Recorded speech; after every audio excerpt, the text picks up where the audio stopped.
1968 और 1972 के दरमियान अमेरिका ने चांद पर 9 इंसानी मिशन शुरू किए, जिनमें से 6 को कामयाबी से छू लिया गया, जिससे 12 इंसानों को चांद की सतह पर चलने की इजाजत मिली।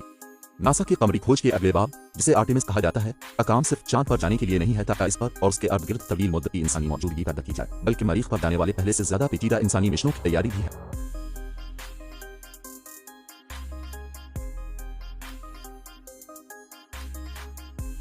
मुख्तसरा, हर वो चीज जो हमें यहाँ करने के काबिल होना चाहिए, हमें पहले यहाँ करना चाहिए। तो आर्टेमिस मिशन कैसा नजर आएगा?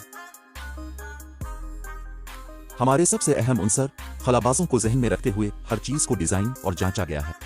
ये उनका गहरा खला है। इंसानी दर्जा का खलाई जहाज, जिसे अरायन कहते हैं, 3 हिस्सों में बनाया गया है। अमले का मॉडेल, जहां 4 खला नवर पूरी परवाज में रहेंगे और काम करेंगे। सर्विस मॉडेल, अमले के लिए लाइफ सपोर्ट सिस्टम और उसके अपने इंजन और ईंधन के जखायर के साथ। और एक लॉन्च स्पोर्ट सिस्टम, जिसमें इंजनों के साथ अमले के मॉडेल को लॉन्च के दौरान हिफाजत की तरफ खींचने की सलाहियत रखता है अगर कुछ भी गलत हो जाए। भारी पेलोड्स में अपने अमले को लॉन्च करने के काम को पूरा करने के लिए नासा खलाई तामीर कर रहा है। लॉन्च सिस्टम, जिसमें कार्गो होल्ड, एक एक्सप्लोरेशन अपर स्टेज, एक बड़े बुनियादी स्टेज और 2 तौसीई ठोस रॉकेट बूस्टर शामिल हैं। मजमूई तौर पर यह दुनिया का सबसे ताकतवर रॉकेट है और यह मुतअद्दिद तरीकों से अपोलो दौर के अफसानवी ज़ोहल 5 से ज्यादा है। लॉन्च पैड पर बैठा मुकम्मल ईंधन से भरा पूरा रॉकेट, वजन सिर्फ 6 मिलियन पाउंड से ज्यादा है, जिसमें से 5.2 मिलियन सिर्फ ईंधन है। एक बार भड़कने के बाद आगे आने वाले को कोई रोक नहीं सकता। चारों ओर 25 इंजन और 2 ठोस रॉकेट बूस्टर जिंदा हो जाते हैं, जो हमारे अमले को ऊपर की तरफ गरजते हैं। इग्निशन के 2 मिनट बाद ठोस रॉकेट बूस्टर खर्च करके छोड़े जाते हैं। लॉन्च के 8 मिनट बाद बुनियादी मरहला खत्म होकर अलग हो जाता है। ऊपरी मरहले में मुख्तसर तौर पर आग लगती है, ओरियन को जमीन के गिर्द पार्किंग के मदार में रख देता है। यहाँ अमला खलाई जहाज को दोबारा तरतीब देता है और इस बात की तस्दीक करने के लिए निजाम को चेक करता है कि गहरे खलाई सफर के लिए हर चीज तैयार है। मिशन कंट्रोल लिए जाने के साथ अमला जमीन को मुकम्मल तौर पर छोड़ने के लिए एक्सप्लोरेशन के ऊपरी मरहले के इंजनों को दोबारा मुतहर्रिक करता है। इस पेंतरीबाजी का सही वक्त इस रफ्तार तक पहुंचने के लिए अहम है जो जमीन की कशिश सतह से बच सकती है, बल्कि ओरियन को एक ऐसे रास्ते पर भी डालती है जो चंद दिनों बाद चांद को काट देगी। एक बार जब ये चलना मुकम्मल हो जाता है, एसएलएस के ऊपरी महले को बंद कर दिया जाता है और अमला सवार होता है। ओरियन का साहिल कई दिनों तक उन तमाम चीजों की तरफ जो चांद पर उनका इंतजार कर रहा है। चांद के करीब पहुंचकर हम आर्टेमिस और अपोलो के दरमियान बुनियादी फर्क देखते हैं। बजाय इसके कि ओरियन को एक काबिल खर्च कमरी कमान मॉडेल के तौर पर काम करने या एक महदूद कमरी लैंडर ले जाने के लिए, आर्टेमिस मिशन एक मुख्तलिफ नुक्ता नजर से फायदा उठाएंगे। पहले से स्टेजन कमरी मिशन के लिए दरकार हर चीज तिजारती और बैन अल-अक़वामी शराकतदारों के जरिए पेशगी पोजीशन में रखी जाएगी। इसमें रोवर, साइंस के तजुर्बात और सतह पर इंसानी दर्जाबंदी के निज़ाम शामिल हैं। लेकिन इसमें चांद के गिर्द मदार में एक वक्फ शुदा कमरी स्टेशन भी शामिल है, जिसे गेटवे कहते हैं।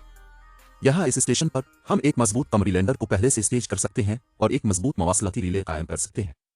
खिले मेयारात के साथ डिजाइन किया गया गेटवे को तौसीह दी जा सकती है, क्योंकि नए मिशंस और शराकतदारियों की तरक्की होती है, जिससे चांद पर एक ही वक्त में मुतअद्दिद इंसानी मिशंस की इजाजत मिलती है और जारी साइंस को इंसानी मिशनों के दरमियान भी अंजाम दिया जा सकता है।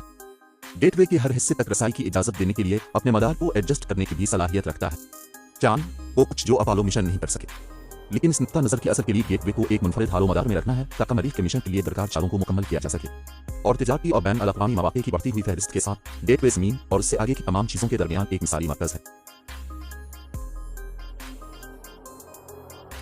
हमारे अमले के पास वापस आते हुए जब वो गेटवे के करीब पहुंचते हैं, ओरियन को कामयाबी से गोदी करने के लिए स्टेशन के बैजरी मदार से मुमासिल होना चाहिए। जहाज पर सवार होने के बाद पहले से मुंतखब अमले के अरकान कमरी लैंडर पर मुंतकिल हो जाते हैं, जबकि गेटवे को तफवीज़ किए गए अफराद स्टेशन पर रहते हैं। कमरी लैंडर सिस्टम खुद 3 मुनफरिद मराहिल के लिए बनाया गया है। गेटवे के हालो मदार से नीचे चांदी के मदार में उतरना, कम कमरी मदार से सतह पर उतरना, और एक बार जब कमरी मिशन मुकम्मल हो जाता है, चांद की सतह से शुरू होता है और पूरे रास्ते पर चढ़कर चक्कर लगाने वाले गेटवे की तरफ जाता है। एक बार ओरियन खलाई जहाज पर वापस सवार होने और गेटवे से उंडाक होने के बाद अमले ने एक बार अपने इंजन को हालो के मदार से बाहर निकालने के लिए फायर किया और एक बार फिर खलाई जहाज को चांद के गिर्द घूमने के लिए इसे जमीन की तरफ कई दिन की रफ्तार पर रख दिया।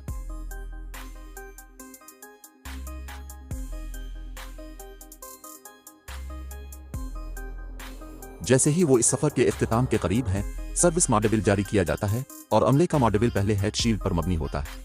25,000 मील फी घंटा की रफ्तार से जमीन के माहौल में दाखिल होने से हुआ का रगड़ ओरियन को काफी हद तक सुस्त कर देता है, जबकि इसे 5000 डिग्री के दर्जा हरारत का निशाना भी बनाता है। ओरियन के साथ अब सिर्फ 300 मील फी घंटा की रफ्तार से इस लम्हे के लिए मुनफरिद तौर पर तजर्बा किए गए और तैयार किए गए पैराशूटों की एक सीरीज तैनात है, जिससे क्राफ्ट को स्प्लैश डाउन के लिए सिर्फ 20 मील फी घंटा की रफ्तार से कम कर दिया गया है। हर कामयाब मिशन के साथ आर्टेमिस हमारे चांद को दरियाफ्त करने के लिए मर्दों और औरतों की अगली लहर का आगाज करता है और ये साबित करता है कि मिलकर हम इससे आगे जाने के लिए तैयार हैं। Go beyond.